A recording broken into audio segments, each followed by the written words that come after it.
So what I want to talk about right now is lowballs. I see people all over the country, all over the world, lowballing Kirby's. And it tells me a couple of things. It tells me that they don't have confidence in themselves. They don't have confidence in the machine, that they do not believe in the value of the Kirby. They don't think it's worth it. I'll tell you what, if it was me, to me, a Kirby is worth $5,000. That's what it's worth to me. In my mind, that's what I believe. Now, the office I come from, originally came from, the Kirby's price, retail price, was $35.91. $3,591. Is that a good deal if it's worth $5,000? Absolutely. I got in trouble one time because I sold a Kirby for $3,591, full pop, A loan, and then I got $500 down plus a trade-in. And my distributor, he was mad because he said, we can't sell them that high. And it wasn't that we couldn't sell them that high. It wasn't that the finance company wouldn't take the deal. It was that nobody else was selling them that high. I didn't offer him any, an extra Kirby. I didn't offer him anything extra. It was the Kirby attachment shampoo system, lifetime warranty. It was a zip brush and a Miracle Head. All in all, it was $4,091. And this lady wasn't mad at me. I didn't have to high pressure her. She wasn't regretting the decision. She didn't cancel. No, she broke down in tears, gave me a hug, said thank you to me, and then put me on her list for to send out Christmas cards so that she could send me a Christmas card. She said we were like family because she could tell I believed in my product, and I wanted her to have it because I wanted her to see to be able to realize the benefits of having it. Not because I wanted to get her the best deal, not because I wanted to give all my money away. And that's a point I want to make, okay? Because I see people go for lowballs all the time, all day long. Now, I'm not saying don't drop price. I'm not even saying don't offer a lowball. But what I'm saying is, if you're offering a lowball, okay, and it becomes habit, anything in sales becomes habit. You start offering lowballs and you get a couple of those in a row, guess what? You're lowballing now. That's a habit. It is an ironclad habit. You're going to have to break that, or that's your new price for Kirby's, and that's what they are. I see people, every office that I've talked to in the last 30 days, their price is already lower. Their full retail value price is lower than what it was last year or a couple of years before that. And every office I've talked to about 5 different offices in the last 7 days. Every office I've talked to is dropping their price more. They're talking about next month what their retail price is, or next week what their retail price is, and it's going to be even lower. And what this tells me, why are they lowering their price? They're saying, oh, it's going to make it easier to close the deal. Oh, it's going to make a price cut seem like a bigger deal because it's a lower price, whatever. No, they're lowering their price because nobody ever is selling them at a high price. Your retail price is $2,800, but in the last 12 months, nobody's ever written it up over 24. So what are you going to do? I guess I'll just make the retail price $2,400 because nobody's going to buy it for more than that anyway. It's a wrong attitude to have about it. But I just want to make a point about lowballing. If you are going to offer a price cut or a discount or a lowball, what are you, the salesperson, what do you want? What are you asking for? You're asking for a commitment from them to buy. Okay? If you're in your demo, first of all, you should not have offered a price cut or discount or whatever you want to call it until the end of your demo, ever. Because why would you? You ask them to buy, they say no, great, keep going with the demo. If they're asking about buying and they're saying, I've had a customer tell me, what, if it was $1,000, I'd get one right now. I'm on attachments. I haven't showed you the hand portable yet. I haven't done your mattress yet. I haven't shampooed for you yet. I said, you know what? Absolutely. Hey, if there were $1,000, I'd buy 10 of them. If there were $1,000, everybody in the world would buy one from me right now. That'd be a great deal. Unfortunately, though, they're not $1,000. But let me show you a little bit more about it and show you why it's worth so much more than that. What he told me is that in his mind, he would be willing to buy the Kirby for $1,000 right now, which means that in his mind it's worth more than $1,000, or else he wouldn't be willing to pay it. Okay, so now I can go back to my demo and build more value until the value exceeds the price of the Kirby. And when the value exceeds the price tag on the Kirby, then he'll be willing. He'll be open-minded. He'll be willing to buy it for what I'm asking, to buy it for the retail price, because the value greatly exceeds it. He was willing to buy it for 1,000 because he could see that the value exceeded 1,000. Okay, I believe in the product. I believe that flat out, if you don't have a Kirby, you don't have a vacuum. I believe that it's going to make the investments in my home last longer, and that that's going to save me money. Okay, I have 3 Kirbys in my home. This guy doesn't have any. Okay, does he need one? Do I want him to have one? Does he want to have one? Now, if you're a customer at the end of your demo, you're finished with everything, and they want it, they need it, they like it, they love it, they like you, they've had a great time, they've been involved, but they still haven't bought one yet. They haven't signed the contract yet. We haven't closed the deal yet. Pretty much, it's got to be affordability. That's likely the only reason that they've got left is affordability. They can't afford it. Genuinely, they can see the value in it. They can see that it's going to save them thousands of dollars, that ultimately it wouldn't cost them any money because of all of the things that the Kirby's going to do to save them money, ultimately pay for itself. Okay, it's not going to cost them anything. But the thing is that just the price that we're asking, they legitimately cannot afford that. They can't. And if that's the case, fine. But as a salesperson, you want the sale, but you need to make money because this is your job and this is what puts food on the table. So if you're not going to make any money on the sale, you might as well go ahead and get out of sales and get into a different business. So what you're asking for, you're not here to get them the best deal. You're not here to make them, happier with you than they've ever been with anybody else. You're here to help them get a Kirby. And so because I know this in my mind, what I ask for is I ask for a commitment. What good is me saying, well, if I can get you a Kirby for $1,500 today, would you do business with me? When he hasn't told me that if I gave him a good deal, he'd get one today. He's made no commitment.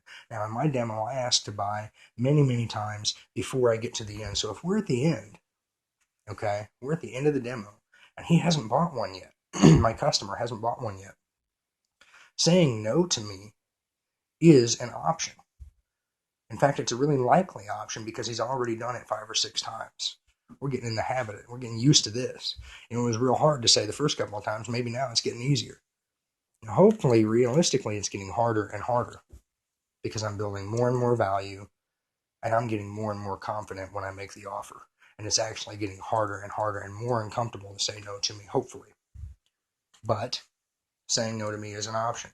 Now, before I offer any kind of discount or deal or price cut or lowball, first,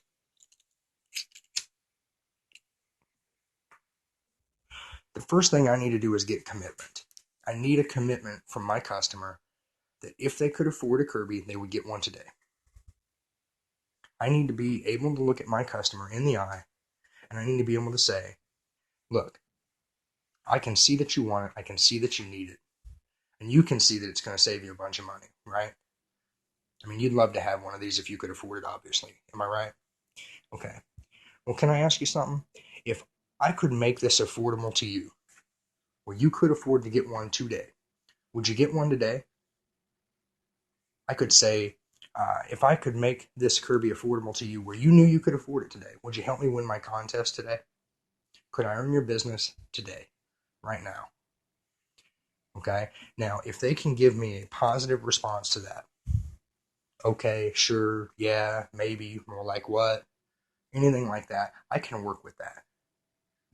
Okay, I can work with that. If they give me a negative response, well, then I'm not. I can't give you an offer. I can't see what I can do for you because you're not giving me any kind of commitment. And I'll tell a customer, I'm looking for the commitment. If you can't give it to me, I can't show you the offer.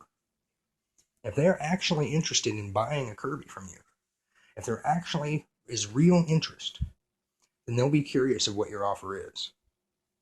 And every time well, just out of curiosity, what would that offer have been? Just out of curiosity, what could you do? Well, can you give me a commitment that if I could make it affordable to you today, and I can give you the greatest offer you've ever heard on a Kirby, could earn your business today? I'll ask it again. And I've got a handout. I need a handshake. I need them to shake my hand and give me the commitment. At least in my mind, give me a commitment. But I really need it in their mind to be a commitment. And at that point, if they shake my hand and they say, well, yeah, sure, if I could afford it, I'd get one today. What does that tell me? It tells me that I've got the commitment. I've just got to figure out whether or not, what's affordable to them. So to my chances now, when I've been in the house with the customer for a couple of hours, I've probably got a pretty good idea of what they can and can't afford. I've been in a lot of houses, sizing them up. I got a pretty good idea. So what I'm saying is, when I do drop price or give them a deal and I ask to buy again, are my chances of getting a yes answer, my chances of success increased? They should be increased dramatically, very, very drastically increased. My chances should go from, I've asked them to buy, 6, 7 times already, and I'm just asking them another time, maybe there's a 20% chance they're going to say yes. Now they've given me a commitment that if they could afford it, they'd get one today. And now I offer them a deal and ask to buy. My chances of success should increase by 50%. So if I was already 20% likely to get the sale, now I've got the commitment from them, I should be 70, 75% likely that they're going to say, yeah, we're going to write this deal up. So with that in mind, I don't want to give away all the money right now. I don't want to offer them the lowest possible price because I know that I have a high chance of success, a high success rate. So I still want to make money on the deal. I still believe in my product and its value. And to me, if you believe in your product's value, and let's say your retail price on the Kirby is 3,000, and somebody offers you 1,000 for it, that's insulting. If you were selling a car, if you were selling a computer, if you were selling a phone, and you knew that in stores, this thing, my phone costs $500 in a store. My car at a dealership costs, $30,000. And somebody comes and offers me 10,000 for it, that's insulting. I get offended. I might even get mad. Now, I'm not telling you to get mad in a customer's home. What I'm telling you is to look at it that way. That's offensive. That's totally unrealistic. Okay? Be real with people and be honest with people. But you've got to believe in yourself and you've got to believe in the product. You've got to believe that the value is there or they never will. And that's why a lot of people are not selling Kirby's at a high price. It doesn't make any sense to me. So make a price cut. Throw in, discount them on a shampoo or discount them on a trade-in, discount them on something small. And ask to buy. You've got a 75% chance of a yes answer right now. And you're still going to make money, and it's still a reasonable price. It's a fair deal for them. It's a fair deal for us. It's a fair deal all the way around. Everybody leaves the table happy. If they say no, great. Work with them a little bit. But when you're cutting price, when you start cutting that price down, don't offer big, huge discounts. Because while that gets the excitement up and, oh man, that's huge, that's such a great deal. Okay, but what if they still say no? Where does that leave you? If you've offered all the money away, you're already going to make nothing on the sale. And it's already a low ball on you've cut price that bad on them. And then they say no, where does that leave you? How can you ask them to buy again? Take more money off? No. So leave yourself pace yourself. Take a little bit off. Ask them to buy. Take a little bit off. Ask to buy. If it's working, repeat it. If it works, repeat it. Right? Persistence overcomes resistance. Right? So the bottom line is, you've got a 75% chance of success. Let's keep hitting it. Let's get a 100% chance of success. Let's get them to say yes. Let's get them to sign the contract. Let's get them a Kirby. If they got it upstairs and downstairs, that's going to be one of my first things I'm going to go to. Well, we've made the Kirby lighter weight than it used to be, but it is still a little bit heavy. Taking up and down the stairs like that. At my home, I prefer to have multiple Kirbys. So I'm sure it would benefit you to have one for upstairs and one for downstairs. Would that be correct? Wouldn't you agree? Whatever. But it doesn't matter how you ask. The point's that you ask. If you don't ever ask for multiples in a house, you won't ever get it. Now, if they're willing to buy 2 Kirbys, I'm more than willing to work with them on the price. They're going to get a good deal. I'm going to get a good deal. Everybody's going to get a good deal. What I'm not going to do is sell them 1 Kirby and not make any money. That does not make any sense for me. That's part of the exchange. This is my job. This is what I do for a living. This is what I do to put food on the table for my kids. That kind of thing. So that's part of the exchange, is me making money. Whether it's a little or a lot is totally dependent on how good I am at closing the sale, at negotiating, okay? I'm not going to sell them 1 Kirby and not make money. So I'm sure not going to sell them 2 Kirbys and not make money. But I will offer them the best discount, that I reasonably can, because I appreciate their business buying 2 from me, or 3 or 4 or whatever, even 1. I have had new dealers that I've trained before that they got in this habit of lowball, and I said, the bottom line of it is, you don't appreciate this in Kirby. Most people don't, because in Kirby, you don't have to pay for the product up front. The distributor, he gives you the Kirby, or it just happens to be in the van and it's in the house, and you've got a cost on it. But you don't have to pay that up front. If it sells, then that comes out of the pot. And so most people don't realize, they don't think about it as if they had to pay for this up front.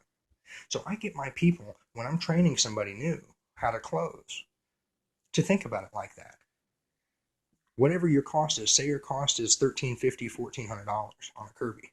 If that's your cost, and a customer's trying to get a price out of you, or you're considering offering a price that is beneath that cost, okay, pull out your wallet and look at it. And if you have the money to pay the difference between the price that's about to be offered and your cost, and you're willing to lose the money, then go ahead and offer it. But if you're not willing to lose that money, and you don't have the money in your pocket to begin with, then you have no right to offer the Kirby at that price. It's under what you pay for a Kirby.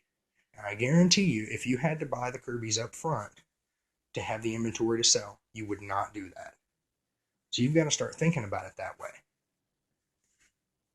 And more so than that, it does nothing for you to sell at cost all day long.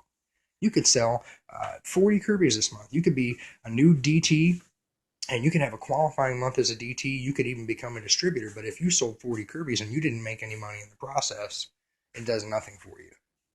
It does absolutely nothing for you. Period. I know when I go into a house, my time is worth money. My time is worth money to me. You've got to make that decision that your time is worth money to you. Whether that's that, I've been in this house, now maybe they won't buy it at all. But if they're going to buy it, I'm a salesman. This is my job. My time's worth money. How long did I spend in the house? If you spent 2 hours in the house, how much money is your time worth? Is your time worth $10 an hour, $20 an hour, $100 an hour?